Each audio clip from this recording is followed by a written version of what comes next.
हमसाया मुल्क भारत के हवाले से हारून साहब से हम बात करेंगे। हारून साहब, अमूमन इंडिया के अंदर मुसलमानों के साथ जो रवैया हमें देखने में आता है वो निहायत अफसोसनाक होता है, मगर नमाज जुम्मा की अदायगी के लिए सिखों ने गुरुद्वारों के दरवाजे खोले, वहीं पर हिंदुओं ने भी अपने दरवाजे खोले। इस मुकम्मल सूरत हाल को आप किस तरह से जांच रहे हैं? ये एक बड़ी वसी और पेचीदा सूरत हाल है, इसकी बहुत सी डायमेंशंस हैं। देखिए, अभी सिखों ने खालिस्तान के लिए रेफरेंडम कराया एक दो जगहों पे, अभी ये जारी रहेगा, उसका बड़ा दबाव आया है। और लाखों सिख जो हैं वो 3 साल दिल्ली के इर्द गिर्द बैठे रहे, उनसे माफी मांगी है उन्होंने।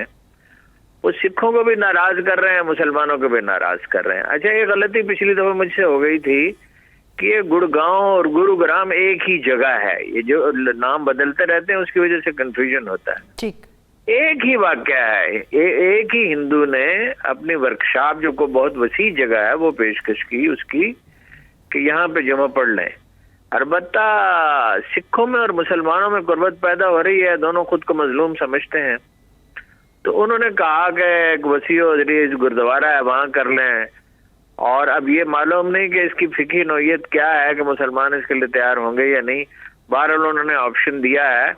आपको याद होगा कि जब 370 मनसूख की गई कश्मीर को विफाक का हिस्सा बनाया गया, मकबूजा कश्मीर को, तो उस वक्त भी सिखों ने बहुत ताबुन किया था, और बच्चियां खास तौर पे जो परेशान थी, जो कश्मीर से बाहर पढ़ रही थी, तो उन्हें पहुंचाया था कश्मीर में जी। तो ये एक तरह का अलायंस बन रहा है, इत्तेहाद हो रहा है, दूसरी अक़लियतें भी परेशान है।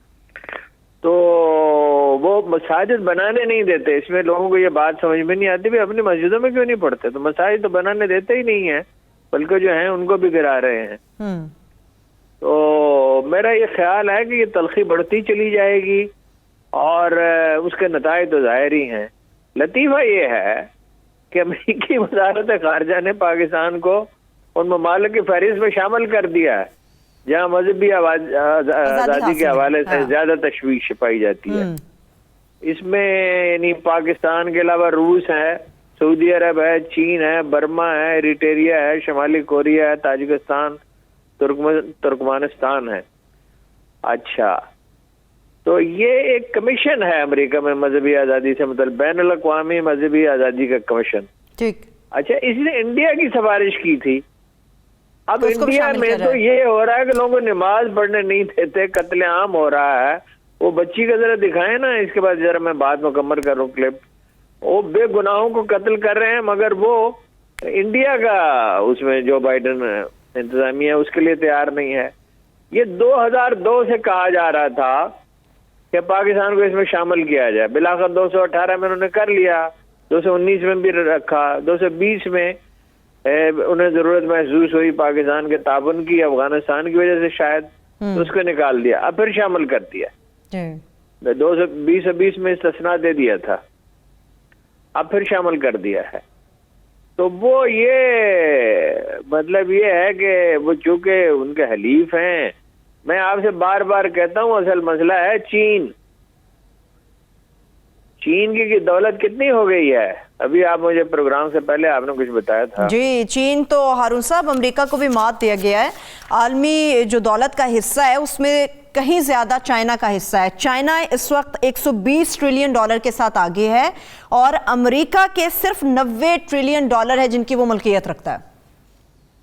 तो देखिए ना, चीन मसला है ना, इंडिया बीच में फंस गया है दो चीजों में। एक तो वो अमेरिका का हलीफ है, हलीफ क्या खाक है, उसका करिंदा ही बनता है। इसराइल की तरह बनना चाहता, वो समझता है जैसे इसराइल पर अनायत की थी।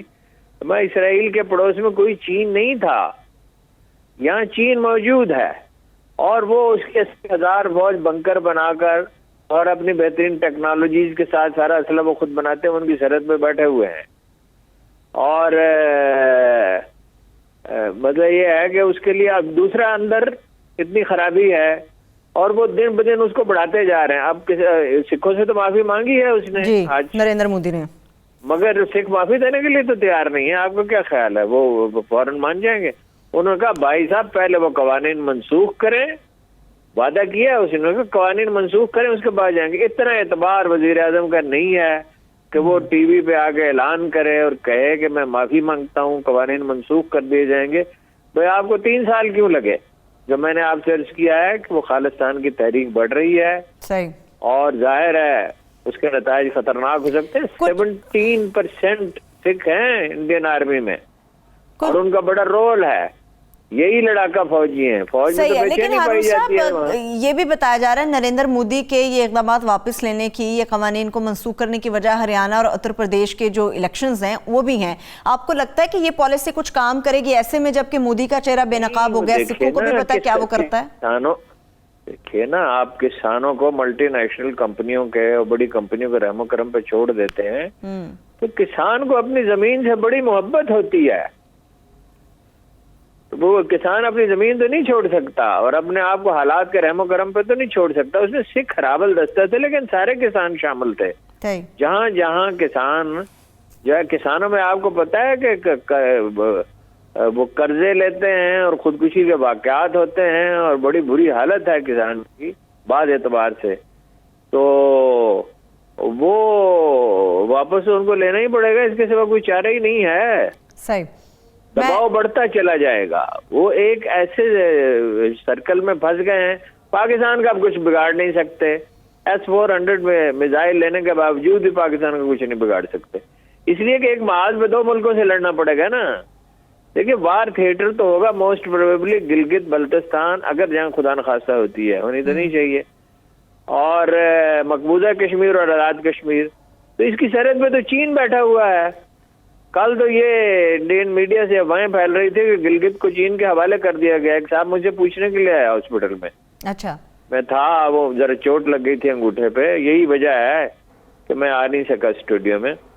तो वो पूछने के लिए कि गिलगित, तो दिलचस्प बात यह है कि उनका ताल्लुक फौज से था, जूनियर एक अफसर थे, गिलगित को चीन के हवाले कर दिया है। नहीं, सॉरी, वो रेलवे के एक अफसर थे, वो अपने उसके हवाले कर दिया है।